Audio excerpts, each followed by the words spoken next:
कब फॉर्म की डेट आती है, कब फॉर्म आता है, फॉर्म की फीस कितनी है, एलिजिबिलिटी क्राइटेरिया कितना है, सारे सवाल आपके, सारे डाउट्स आपके इस वीडियो में क्लियर हो जाएंगे। हेलो बच्चों, आज हम बात करने वाले हैं एएमयू बीएससी नर्सिंग एग्जामिनेशन की, जो कि एएमयू कंडक्ट कराता है। ठीक है, इसमें हम हर एक चीज़ के बारे में जानेंगे, हर एक बारीकी के बारे में जानेंगे, क्या क्या चीज़ें होती हैं, कब फॉर्म की डेट आती है, कब फॉर्म आता है, फॉर्म की फ़ीस कितनी है, एलिजिबिलिटी क्राइटेरिया कितना है। तो सारी बातें हम लोग आज इस वीडियो में डिस्कस करेंगे। जो बच्चे बीएससी नर्सिंग का एग्ज़ाम देना चाहते हैं और उनके सवाल हैं, तो इस पूरी वीडियो को एंड तक देखें और मैं उम्मीद करता हूँ कि सारे सवाल आपके, सारे डाउट्स आपके इस वीडियो में क्लियर हो जाएंगे। तो चलिए मैं बता दूं पहली चीज़ आपको कि फॉर्म कब आता है। एएमयू बीएससी नर्सिंग का जो फॉर्म आता है वो आपका जनवरी में आएगा। वो आपका कब आएगा बच्चों? जनवरी में आएगा, और ये लास्ट जनवरी तक रहता है, 31 जनवरी तक इसकी डेट रहती है। लास्ट ईयर के हिसाब से बता रहा हूं मैं। पर इस फॉर्म को आप स्टार्टिंग में फिल कर दिएगा, क्योंकि ये जो फॉर्म की वेबसाइट है ये हैंग करती है, मतलब कि ये थोड़ा सा फंसती है। तो बेहतर है कि आप पहले फिल कर दें। क्या फीस रहने वाली है? फीस जो अमूमन फीस जो रहती है इसकी वो 800 रुपये रहती है। भारत की वैल्यू में, करेंसी में बात करिए तो 800 रुपये इसकी फीस रहने वाली है। एग्जाम डेट कब होगा? कब एग्जाम होता है? एग्जाम होता है बच्चों अप्रैल के मंथ में। अप्रैल में बीएससी नर्सिंग का आपका एग्जाम हो जाता है। सेकेंड वीक ऑफ अप्रैल में मोस्टली आपको इसका एग्जाम हो जाएगा, अगर लेट नहीं हुआ तो। सेंटर कहाँ पड़ेगा? सेंटर इसका पड़ेगा सिर्फ और सिर्फ अलीगढ़ में। तो जो बच्चे अलीगढ़ आ सकते हैं, अलीगढ़ एग्जाम दे सकते हैं, तो उनके लिए ये सेंटर मिलेगा। इसके अलावा इंडिया में किसी भी स्टेट में इसका सेंटर नहीं पड़ता। किसी भी सिटी में, स्टेट छोड़िए, किसी भी सिटी में इसका सेंटर नहीं पड़ेगा। सिर्फ और सिर्फ उत्तर प्रदेश अलीगढ़ में ही इसका सेंटर पड़ने वाला है। इसके अलावा कहीं भी सेंटर आपको नहीं मिलेगा। तो क्या एलिजिबिलिटी क्राइटेरिया होता है, कौन कौन से बच्चे इसको दे सकते हैं? सबसे पहले बात कर लेते हैं बेटा, क्या एज रहने वाली है। तो बच्चों, अगर आपकी एज 17 साल मिनिमम है और मैक्सिमम अगर 35 ईयर है, तो इसके बीच के जो भी इंसान हैं, जो भी कैंडिडेट हैं, वो अगर इसको देना चाहते हैं तो दे सकते हैं। 17 से कम नहीं होनी चाहिए और 35 से ज़्यादा नहीं होनी चाहिए। ये तो 17 से 35 साल की उम्र के ही लोग इस एग्ज़ाम को दे सकते हैं। दोनों ही सेक्स इसको दे सकते हैं, चाहे वो बच्चा मेल हो, बॉय हो, चाहे वो गर्ल हो। क्योंकि बीएससी नर्सिंग ऐसा लगता है कि गर्ल्स का कोर्स है, नहीं ऐसा नहीं है, मगर हाँ प्रेफरेंस ज़्यादा दी जाती है गर्ल्स को। तो मेल भी दे सकते हैं बीएससी नर्सिंग का एंट्रेंस एग्जामिनेशन, और फीमेल भी दे सकते हैं।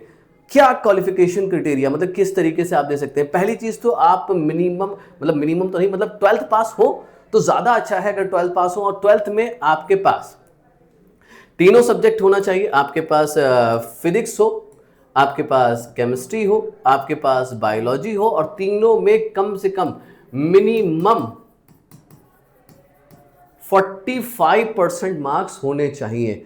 इसके अलावा आपके पास एक सब्जेक्ट और होना चाहिए जिसको हम लोग कहते हैं इंग्लिश, और इसमें इंग्लिश में आप पास होने चाहिए। अब कई बार ऐसा होता है बच्चे 12th में किसी एक ना एक सब्जेक्ट में फेल हो जाते हैं, तो क्या वो बच्चे दे सकते हैं? जी हाँ, दे सकते हैं। अगर आपने अपना कंपार्टमेंट का फॉर्म भर दीजिए 12th का, है ना, और उसको भरने के बाद आप आराम से अपना इसका बीएससी नर्सिंग का एग्ज़ाम दे सकते हैं। अगर रिजल्ट आ गया है तो, नहीं आया है तब भी आप कंपार्टमेंट का एग्ज़ाम दे के भी आप इसको कर सकते हैं। 12th फेल होने में दिक्कत नहीं है। मगर जब एग्जामिनेशन फॉर्म भरा जाएगा तो डेट शीट क्या लगाएं, एग्जामिनेशन सीट क्या लगाएं? तब आप अगर 12th फेल हैं, अगर आप 12th फेल हैं और आप कंपार्टमेंट का फॉर्म भर चुके हैं, तो आप एग्जामिनेशन सीट लगाइए 10th की, है ना। रिजल्ट रिपोर्ट कार्ड आप लगा दिए 10th का, तो आप फॉर्म फिल कर सकेंगे और आप बीएससी नर्सिंग का एग्जाम देने के एलिजिबल हो जाएंगे। पर अगर 12th फेल हो गए, कंपार्टमेंट में फेल होगा, तो आप बीएससी में चाहे सिलेक्शन हो जाए, चाहे कितना भी कट ऑफ आपका निकल जाए, तब भी आपका सिलेक्शन नहीं होगा। 12th pass is a minimum qualification for the BSc nursing selection. Examination देने का क्राइटेरिया 12th फेल भी है, क्योंकि वहां पर आपके पास चांस है कंपार्टमेंट देके आप क्लियर कर लो, पर सिलेक्शन का क्राइटेरिया नहीं है, ये एग्जामिनेशन देने का क्राइटेरिया है। मेरे ख्याल में बात मेरी समझ में आ गई होगी आपको। पेपर का क्या पैटर्न रहने वाला है? पेपर का पैटर्न ये रहने वाला है बच्चों, एक तो मोड क्या होगा, लैंग्वेज क्या होगी, इंग्लिश होगी। इसीलिए वो इंग्लिश जरूरी मांगते हैं कि भाई इंग्लिश सब्जेक्ट होना जरूरी है। आपको इंग्लिश अच्छे से समझ में आना चाहिए कि क्वेश्चन क्या कह रहा है, तभी आप समझ पाएंगे जब आपके पास इंग्लिश लैंग्वेज होगी। पूरा पेपर किस में बन के आने वाला है बच्चों? इंग्लिश में ही बन के आने वाला है। कौन कौन से सब्जेक्ट ये लेंगे इस एग्जामिनेशन में बच्चे? ये फिजिक्स, केमिस्ट्री, बायो, इंग्लिश और नर्सिंग एप्टीट्यूड, ये 5 आते हैं। 100 एमसीक्यू, 100 एमसीक्यू आने वाले हैं, जिसमें से 20 आपके फिजिक्स के होंगे, 20 आपके केमिस्ट्री के होंगे, 20 बायो के होंगे, 20 इंग्लिश के होंगे, 20 नर्सिंग एप्टीट्यूड के होंगे। ठीक है, तो इन 5 के आपको तैयारी करनी है। नर्सिंग एप्टीट्यूड में नर्सिंग की सारी डिटेल्स मांगते हैं कि नर्स के बेनिफिट्स क्या होते हैं, नर्स की ड्यूटीज़ क्या होती है, कौन कौन से कोर्सेज से आप नर्स बनते हैं, नर्स की सारी डिटेलिंग जो होती है, जो भी नर्सिस के बारे में चीज़ें होती हैं वो इस नर्सिंग एप्टीट्यूड में पूछी जाती हैं। तो ये 5 सब्जेक्ट आपको तैयार करने होंगे बीएससी नर्सिंग के एग्जामिनेशन के लिए। सिलेबस क्या रहने वाला है? सिलेबस बच्चों क्लास 12th ये लिखते हैं, देखिए मैंने डबल स्टार बनाया है, लिखते ये क्लास 12th हैं मगर पूछते ये क्लास 11th में है। तो अपने क्लास 11th को तैयार करके चलिएगा, अपने क्लास 11th को आप तैयार करके चलिएगा। ठीक है, बहुत इंपॉर्टेंट बात कह रहा हूँ। क्लास 12th की लिख देते हैं और बहुत अच्छी क्वालिटी का पेपर बनाते हैं, ख़राब पेपर नहीं होता है। और मार्किंग स्कीम क्या रहती है इनकी? मार्किंग स्कीम क्या रहेगी बेटा?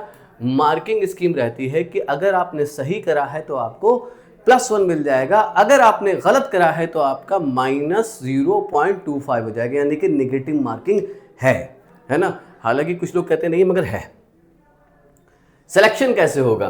पहली बात तो मैं आपको बताऊं, मैंने पहले बताया था कि आपको 12th पास होना जरूरी है, चाहे एग्जाम देने के बाद हो चाहे एग्जाम से पहले हो, 12th पास होना जरूरी है। क्वालिफिकेशन आप कैसे करेंगे?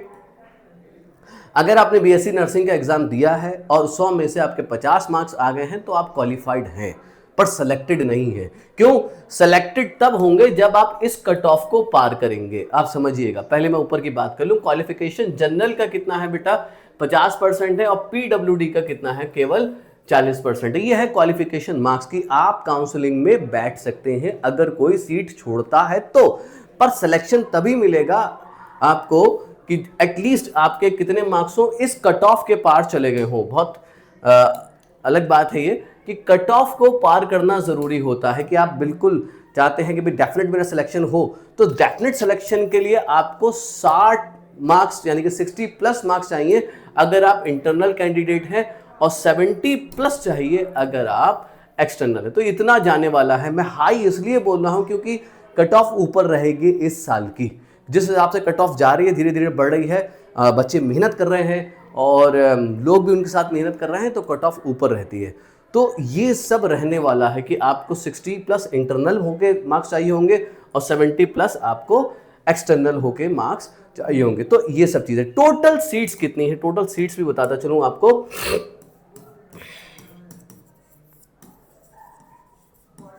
टोटल सीट्स आपको मिलेंगी 55 सीट्स आपको मिलने वाली हैं। 55 सीट्स आपको बीएससी नर्सिंग में मिलने वाली हैं।